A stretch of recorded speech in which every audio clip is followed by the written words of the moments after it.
की क्लास में मैं बीएल आप सभी विद्यार्थियों का हार्दिक स्वागत करता हूं। आज की क्लास में हम बीए तृतीय वर्ष बीए थर्ड ईयर के अंतर्गत जो प्रथम प्रश्न पत्र है प्लेटो का न्याय सिद्धांत, उसके ऊपर आज की क्लास में हम अध्ययन करेंगे। तो प्लेटो का न्याय सिद्धांत क्या है उसको स्पष्ट कीजिए, या प्लेटो की जो न्याय संबंधी अवधारणा है उसकी विवेचना कीजिए। कई तरीके से प्रश्न बनता है, लेकिन जो महत्वपूर्ण प्रश्न है वो यही है कि प्लेटो का न्याय सिद्धांत क्या है। प्लेटो का न्याय सिद्धांत को स्पष्ट कीजिए। तो शुरू करते हैं प्लेटो का न्याय सिद्धांत। न्याय सिद्धांत रिपब्लिक ग्रंथ का आरंभ और अंत दोनों ही है, यानी प्लेटो की जो प्रमुख पुस्तक है रिपब्लिक है, उसके अंतर्गत प्लेटो ने न्याय संबंधी अवधारणा का विस्तृत रूप से विवेचन किया है। चूँकि यूनानी समाज में भारी अन्याय छाया हुआ था और समाज दुखित हो चुका था, यानी ये कब की बात है, ये प्लेटो के समय की बात है। अतः सच्चे न्याय सिद्धांत की खोज करना ही प्लेटो की रिपब्लिक का प्रयास था। यानी प्लेटो की जो प्रमुख पुस्तक है रिपब्लिक, उसके अंतर्गत प्लेटो ने न्याय संबंधी जो सिद्धांत है उसकी विस्तृत रूप से विवेचना की थी, क्योंकि उस समय समाज था वो घोर अंधकार में डूबा हुआ था। तो इस स्थिति में प्लेटो का जो प्रमुख उद्देश्य था वो था न्याय सिद्धांत की खोज करना। रिपब्लिक ग्रंथ में वार्तालाप का आरंभिक विचारणीय प्रश्न है, न्याय क्या है। रिपब्लिक में समस्त चिंतन न्याय की सोच और उसकी स्थापना से संबंधित है। जब प्लेटो को विश्वास हो गया कि संपत्ति और परिवार की व्यक्तिगत अवधारणा से समाज में न्याय की स्थापना नहीं हो सकती, तो उसने बिना किसी हिचकिचाहट के इन संस्थाओं को समाप्त करने की व्यवस्था कर डाली। यानी किसके कारण कि ये जो परिवार जो समाज के अंतर्गत संपत्ति और परिवार संबंधी ये जो व्यक्तिगत अवधारणा है उसके कारण समाज में न्याय की स्थापना नहीं हो रही है। इसलिए प्लेटो ने ये जो ऐसी जो संस्थाएं थी उन संस्थाओं को समाप्त करने की उन्होंने बात कही, और यही उसके साम्यवादी सिद्धांत का मूल प्रेरणा बिंदु था। सच्चे न्याय की अनुभूति और जागृति के लिए ही उसने शिक्षा सिद्धांत की रचना की।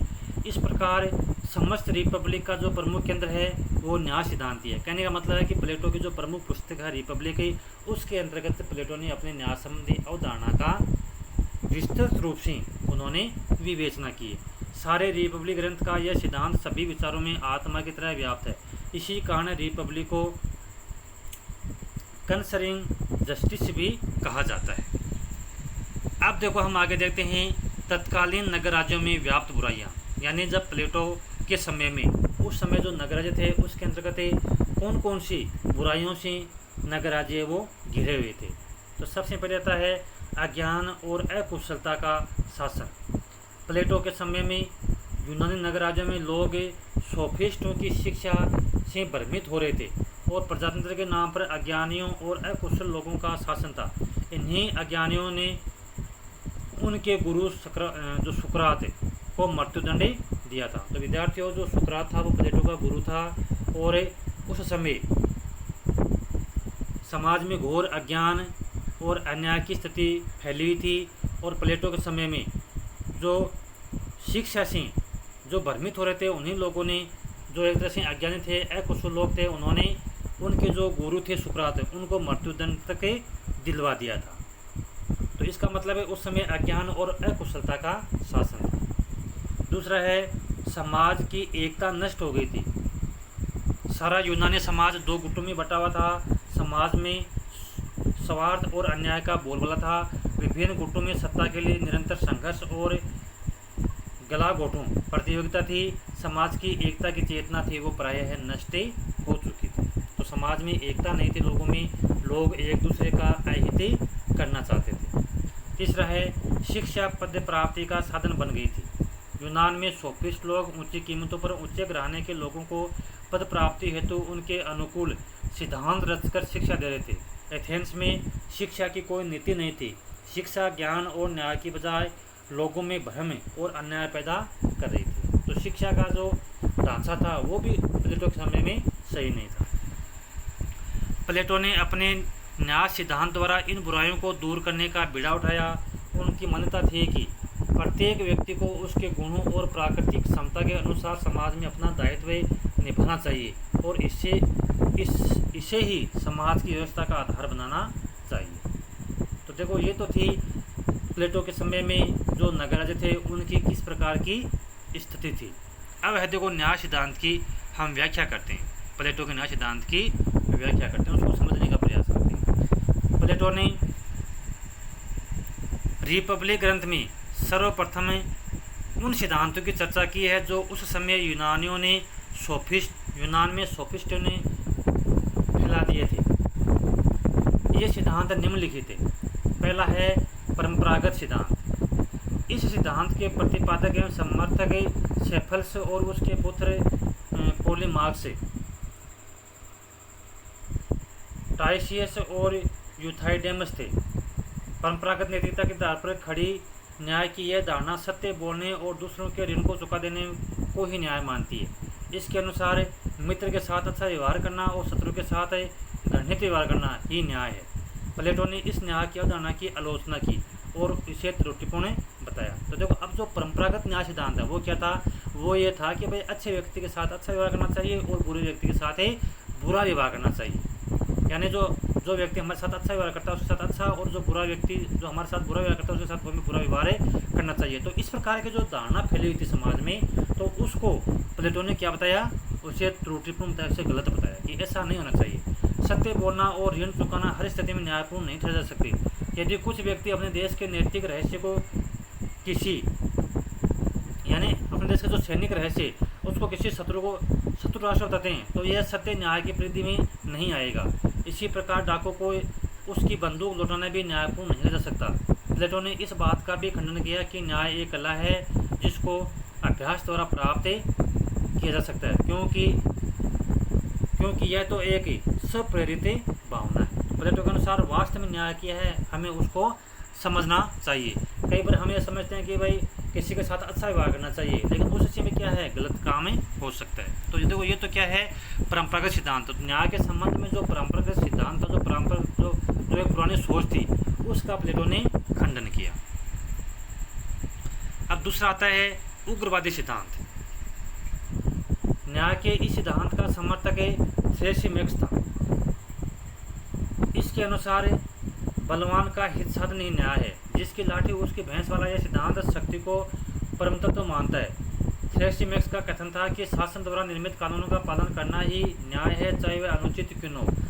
दूसरे शब्दों में अन्याय न्याय से अच्छा है। प्लेटो ने इस विचार का भी खंडन किया और कहा कि शासन का लक्ष्य केवल शासकों का हित साधन नहीं है, बल्कि शासक अपने प्रजा की कठिनाइयों तथा उसके दोषों का निराकरण कर उसका कल्याण करना भी अपना ध्येय मानता है। कहने का जो शासक वर्ग का जो राजा है वो केवल अपना हित सोचना ही न्याय नहीं है, बल्कि क्या है, जनता है उसकी कठिनाइयों को समझना, उसकी परेशानियों को समझना और उसके दुख दूर करना, ये वास्तव में क्या है, ये राजा या ये शासक का न्याय संबंधी कार्य है।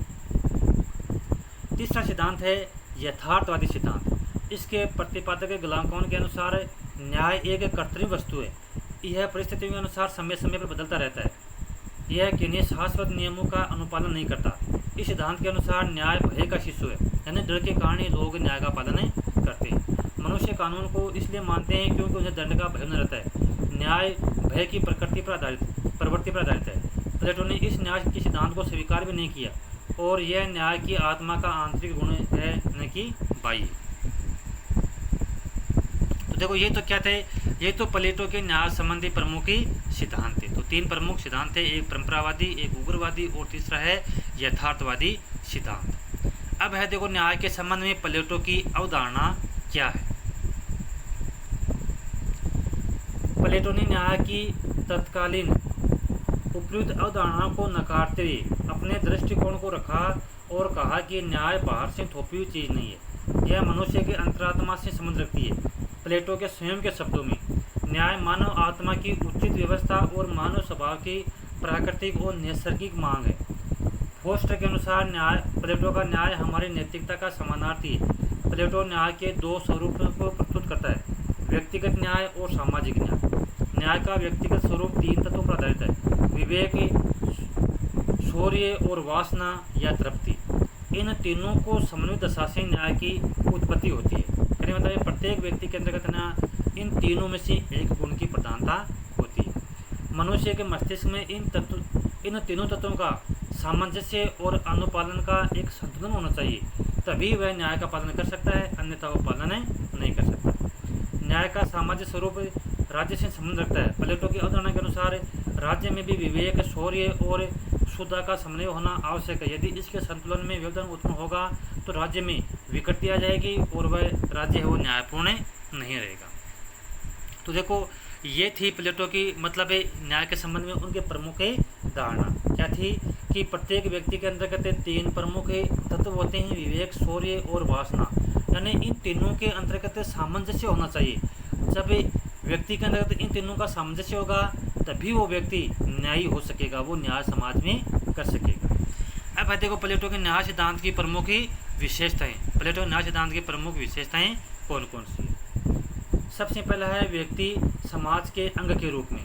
प्लेटो का न्याय सिद्धांत व्यक्ति को एक पृथक इकाई के रूप में मानकर उसके क्रियाकलापों को न्याय की कसौटी पर नहीं परखता है। इसके अनुसार राज्य से पृथक व्यक्ति का कोई अस्तित्व नहीं है। संपूर्ण समाज के एक सदस्य के रूप में ही उसके कार्यों का मूल्यांकन किया जाना चाहिए।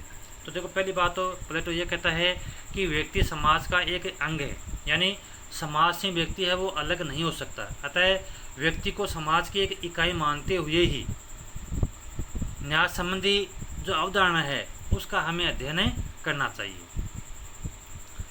दूसरा है न्याय एक पवित्र भावना। न्याय मनुष्य के अंतःकरण की एक पवित्र भावना है जिसके मूल आधार में सहानुभूति, आत्मसंयम, त्याग जैसे मानवीय सद्गुण है। न्याय कर्तव्य या बाहर से कोई थोपी हुई चीज़ें नहीं होती है। तो कहने की बात है कि न्याय है ना वो व्यक्ति के अंतःकरण से जुड़ी है, मतलब उसकी अंतरात्मा से जुड़ी है। अतः व्यक्ति अपनी इच्छा से पालना करता है न्याय की, न कि बाहर से थोपने पर। तीसरा है न्याय नैसर्गिक गुण के रूप में। व्यक्ति और राज्य में 3 नैसर्गिक गुण होते हैं, विवेक, साहस और शुद्धता। यानी प्रत्येक व्यक्ति के अंतर्गत ये 3 गुण पाए जाते हैं। कौन से? विवेक, साहस और शुद्धता। इन तीनों गुणों के संतुलन से ही न्याय उत्पन्न होता है। चौथी विशेषता है कार्य की विशिष्टता। इस सिद्धांत के अनुसार एक व्यक्ति को एक कार्य करना चाहिए। ऐसा करने से वह उस कार्य में दक्षता या कुशलता प्राप्त कर सकेगा। अलबत्ता कार्य का चुनाव उसकी रुचि और योग्यता के अनुसार होना चाहिए। कार्य की विशिष्टता और समरसता से न्याय का प्रसार होगा। इस प्रकार प्लेटो का न्याय सिद्धांत कार्यों की विशेषता का विशेषज्ञता का सिद्धांत है और सिद्धांत का जो आधार है वो वंशानुगत होकर के व्यक्तिगत क्षमता है। एक देखो, प्लेटो है ना वो कार्य की विशिष्टता को महत्व देता है। वो यह कहता है कि भाई प्रत्येक व्यक्ति को जिस कार्य में रुचि है ना उसको वही कार्य करना चाहिए। यह नहीं कि प्रत्येक व्यक्ति है वो हर एक कार्य करे। यानी यदि वो हर कार्य करेगा व्यक्ति तो उस जिस कार्य में रुचि है उस कार्य को सही तरह से नहीं कर पाएगा। करने का मतलब है कि जिस व्यक्ति की जिस कार्य में रुचि है उसको वही करना चाहिए और वो कार्य करने से व्यक्ति की उस कार्य में जिस कार्य में रुचि है उस कार्य को वो बहुत अच्छे ढंग से कर सकेगा। अगली विशेषता है प्लेटो के न्याय की, वो है अहस्येप। सामाजिक न्याय का यह तकाजा है कि व्यक्ति केवल अपने निर्धारित कार्य को ही करे और उसे अन्य लोगों के जो कार्य हैं उसमें हस्तक्षेप नहीं करना चाहिए। यानी कहने मतलब है कि व्यक्ति को अहस्तक्षेप यानी हस्तक्षेप नहीं करना का जो सिद्धांत है उसका पालन करना चाहिए, यानी दूसरे कार्य में हस्तक्षेप नहीं करना चाहिए। अगली विशेषता है राज्य की सर्वोपरिता। प्लेटो का न्याय सिद्धांत राज्य को सर्वोपरि मानता है। इसके अनुसार व्यक्ति राज्य के लिए है, राज्य व्यक्ति के लिए नहीं है। व्यक्ति के केवल कर्तव्य हैं, अधिकार नहीं है। व्यक्ति को अपने निजी इच्छाएं, आकांक्षाएं, भावनाएं ये नहीं होनी चाहिए। समाज के विकास में ही उसका विकास है। कहने का मतलब क्या है? कहने का मतलब ये है प्लेटो के अनुसार कि व्यक्ति है ना वो राज्य के लिए है, राज्य व्यक्ति के लिए नहीं है। अतः व्यक्ति को अपने जो निजी स्वार्थ है उसको छोड़ना चाहिए और वही काम करना चाहिए जिससे राज्य का विकास हो। यानी राज्य हित में विकास, राज्य के हित में व्यक्ति को सोचना चाहिए, न कि अपने हित में। क्यों? क्योंकि प्लेटो ने राज्य को क्या माना है? सर्वोपरि माना है। यानी राज्य सबसे ऊपर है, न कि व्यक्ति सर्वोपरि। अगली विशेषता प्लेटो के न्याय सिद्धांत की वो है शासन व्यवस्था का निष्पक्ष होना। राज्य की शासन व्यवस्था निस्वार्थी, संयमी एवं कर्तव्यपरायण लोगों के हाथों में होनी चाहिए, तभी न्याय की स्थापना हो सकती है। शासक दार्शनिक हो जिसका लक्ष्य पर हित चिंतन हो। कहने का मतलब है प्लेटो यह कहता है कि जो भाई शासन व्यवस्था है वो कैसी होनी चाहिए? निष्पक्ष होना चाहिए। यानी ऐसे राजा के हाथ में होनी चाहिए जो कि निस्वार्थ हो, संयमी हो और कर्तव्यों को निभाने वाला हो। जो व्यक्ति अपना स्वार्थ नहीं देखे, जो जनता का स्वार्थ देखे, ऐसा व्यक्ति है ना, ऐसे व्यक्ति के हाथों में शासन के बागडोर होने चाहिए। अगली विशेषता है अनिवार्य शिक्षा। प्लेटो के न्याय सिद्धांत में नागरिकों के लिए अनिवार्य शिक्षा का प्रावधान है। राज्य का कर्तव्य है कि वह व्यक्तियों की शिक्षा का समुचित प्रबंध करे। तो प्लेटो ने न्याय सिद्धांत के अंतर्गत सभी व्यक्तियों के लिए अनिवार्य शिक्षा को लागू किया है, यानी सभी व्यक्तियों के लिए शिक्षा व अनिवार्य रूप से लागू होनी चाहिए। अगला है सार्वलौकिक न्याय व्यवस्था। प्लेटो की न्याय अवधारणा नैतिक, आध्यात्मिक, सार्वलौकिक न्याय व्यवस्था पर आधारित है, वैधानिक या कानूनी व्यवस्था पर नहीं, जो जड़ और संकीर्ण होती है।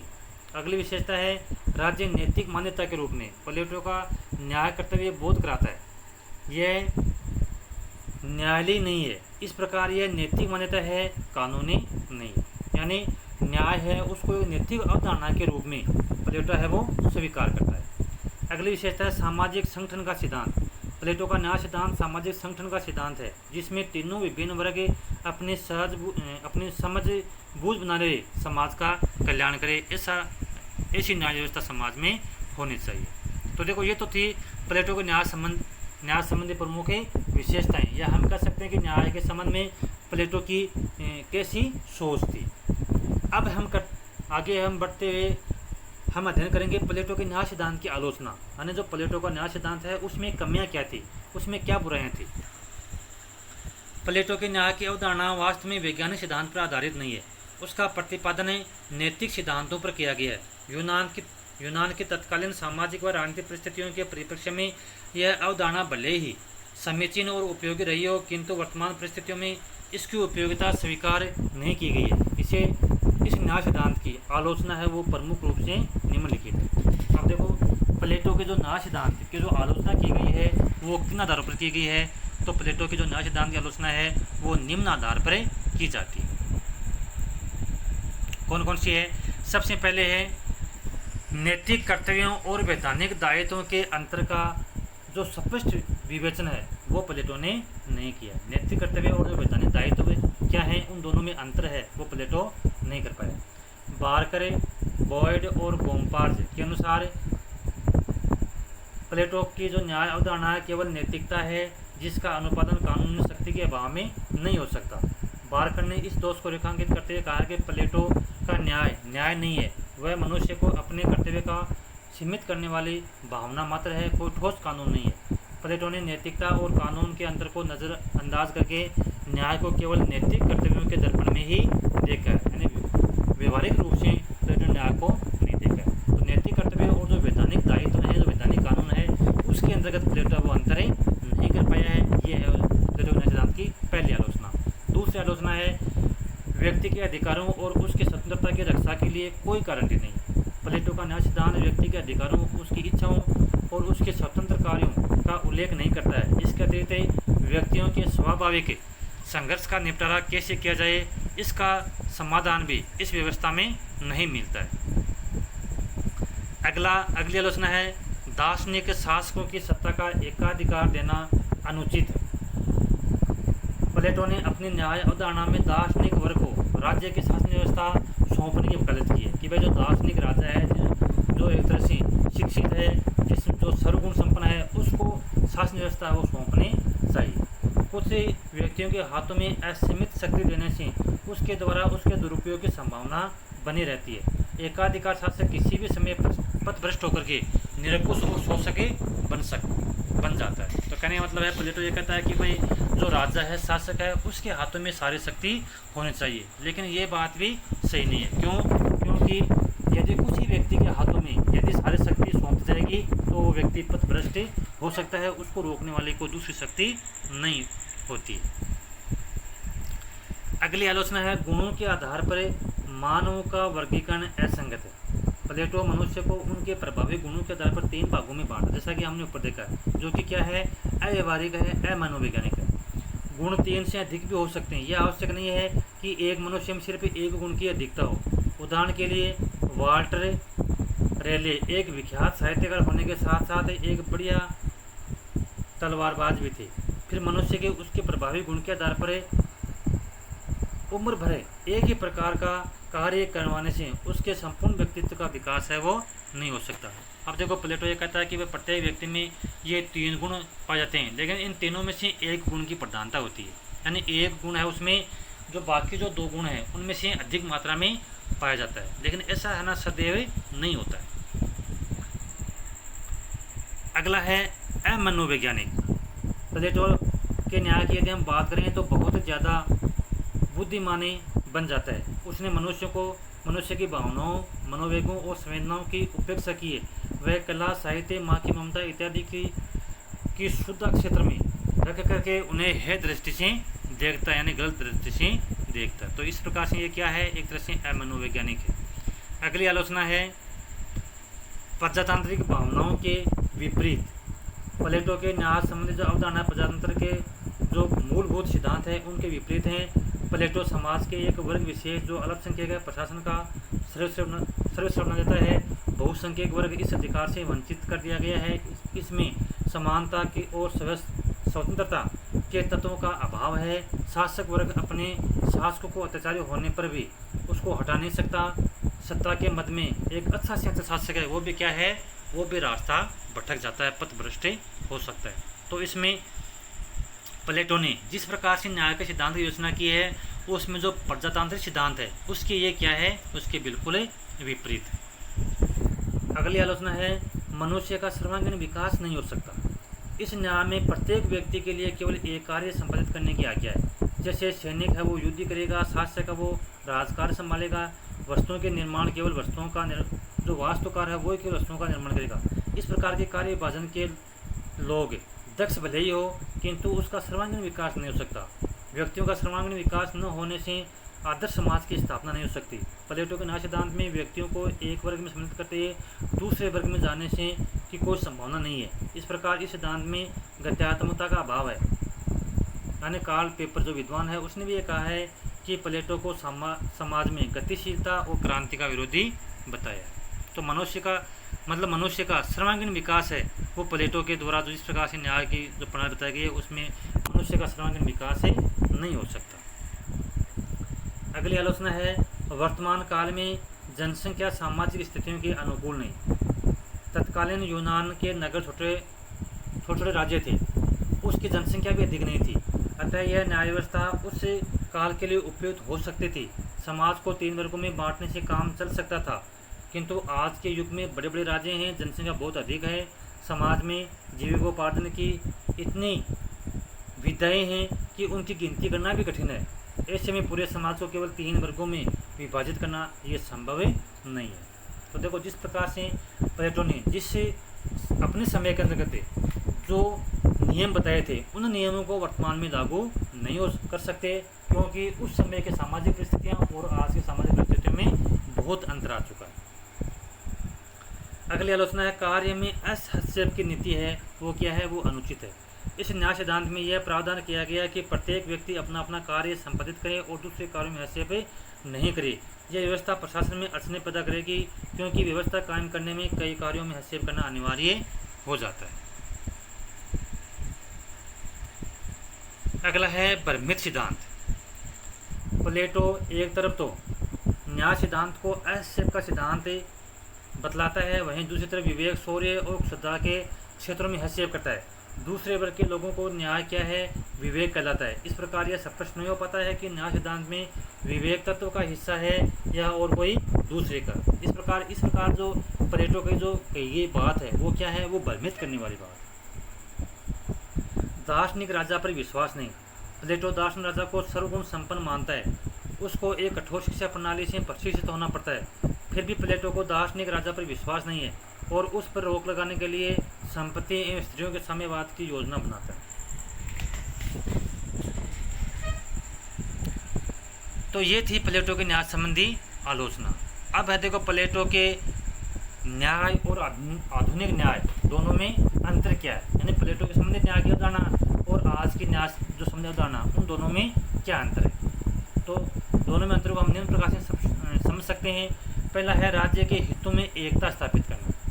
आदर्श राज्य में जब प्रत्येक नागरिक न्याय सिद्धांत के अनुसार जीवन व्यतीत करता है तो उसे पूर्ण संतुष्टि, प्रसन्नता और सुख प्राप्त होता है। और राज्य राज्य के तीनों वर्गों में उचित तालमेल व संतुलन स्थापित होता है। न्याय सिद्धांत व्यक्ति व राज्य के हितों में परस्पर एकता स्थापित करता है। शेबाइन के शब्दों में न्याय समाज को एकता प्रदान करने वाला सूत्र है।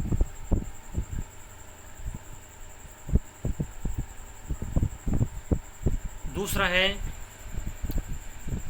सद्गुणों के द्वारा आदर्श राज्य का रूप बनना। प्लेटो का न्याय सिद्धांत व्यक्ति व समाज के जीवन को इस प्रकार अनुशासित करता है कि संपूर्ण राज्य को आत्मनिर्भरता, एकता और स्थायित्व के सद्गुण प्राप्त होते हैं। ये सद्गुण ही किसी साधारण राज्य को एक आदर्श राज्य का रूप प्रदान कर सकते हैं। तीसरा है, देखो, प्लेटो का न्याय सिद्धांत राजनीति में नैतिकता के महत्व को प्रकट करता है। यह सिद्धांत एक अच्छे व्यक्ति व अच्छे नागरिक में भेद नहीं करता है। यह सिद्धांत आधुनिक राज्य को स्वायवी एकता प्रदान करता है और इस प्रकार व्यक्ति व समाज के हितों में एकता स्थापित होती है। यह सिद्धांत सार्वजनिक जीवन में पतन का मुख्य कारण राजनीतिक सत्ता व आर्थिक सत्ता के एक ही हाथ में केंद्रीकरण को मानता है और इस तरह से दोनों सत्ताओं के पृथक्करण के लिए साम्यवाद की व्यवस्था को प्रस्तुत करता है। प्लेटो के न्याय सिद्धांत में अनेक कल्पनावादी आदर्शवादी विचारकों ने आदर्श राज्य की प्रेरणा ग्रहण की। प्लेटो ने न्याय का जो अवधारणा है का जो मूल है वो क्या है, वो नैतिकता है, जबकि आधुनिक न्याय का जो अवधारणा है वो क्या है, वो कानून है। प्लेटो की न्याय अवधारणा व्यक्ति के कर्तव्यों और दायित्वों पर बल देती है, जबकि आधुनिक न्याय की अवधारणा वो व्यक्ति के कर्तव्यों और दायित्वों के साथ साथ मौलिक अधिकारों की मान्यता देती है। तो ये था प्लेटो के न्याय संबंधी अवधारणा और आज के जो आधुनिक न्याय संबंधी अवधारणा, दोनों में क्या अंतर था और क्या दोनों में समानता थी। तो विद्यार्थियों, ये था हमारा आज का प्लेटो संबंधी न्याय संबंधी अवधारणा, जो कि परीक्षा की दृष्टि से ये बहुत ही महत्वपूर्ण प्रश्न। मैं आशा करता हूँ कि आज की क्लास में पढ़ाया गया चैप्टर आपके समझ में आया होगा। जय हिंद, जय भारत।